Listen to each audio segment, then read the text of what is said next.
కులగణన పక్కాగా చేసినాం, చట్ట ప్రకారం అన్ని జాగ్రత్తలు తీసుకున్నాం, ప్రతిపక్షాల తప్పుడు ప్రచారం నమ్మొద్దు, కాంగ్రెస్ బీసీ ఎమ్మెల్యేలు ఎమ్మెల్సీలు నేతలతో సీఎం రేవంత్ రెడ్డి.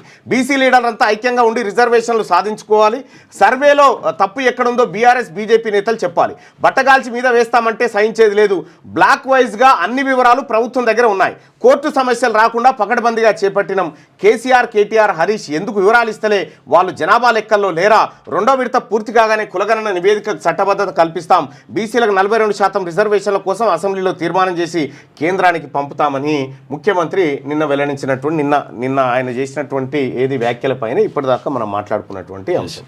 సో ఇక భవిష్యత్తులో చట్టపరమైన ఇబ్బందులు రాకుండా పక్కాగా కులగణన చేపట్టామని సీఎం రేవంత్ రెడ్డి తెలిపారు. ఇందులో ఎక్కడ తప్పు ఉందో చెప్పాలని బీఆర్ఎస్ బీజేపీ నేతలకు సవాల్ వేశారు.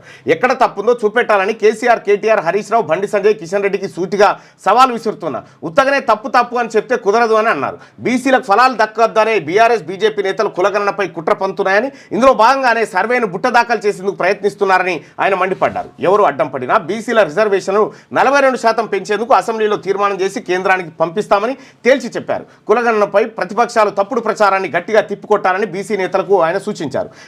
కాంగ్రెస్ బీసీ ఎమ్మెల్యేలు ఎంపీలు కార్పొరేషన్ చైర్పర్సన్లు అలాగే నేతలతో శనివారం ప్రజాభవన్లో డిప్యూటీ సీఎం బట్టి విక్రమార్క మంత్రి పొన్నం ప్రభాకర్తో కలిసి సీఎం రేవంత్ రెడ్డి సమావేశమయ్యారు. ఈ సందర్భంగా ఆయన చేసినటువంటి వ్యాఖ్యలు, దానికి సంబంధించినటువంటి లెక్కలన్నీ ఇప్పటిదాకా మనం చూసుకున్నాం.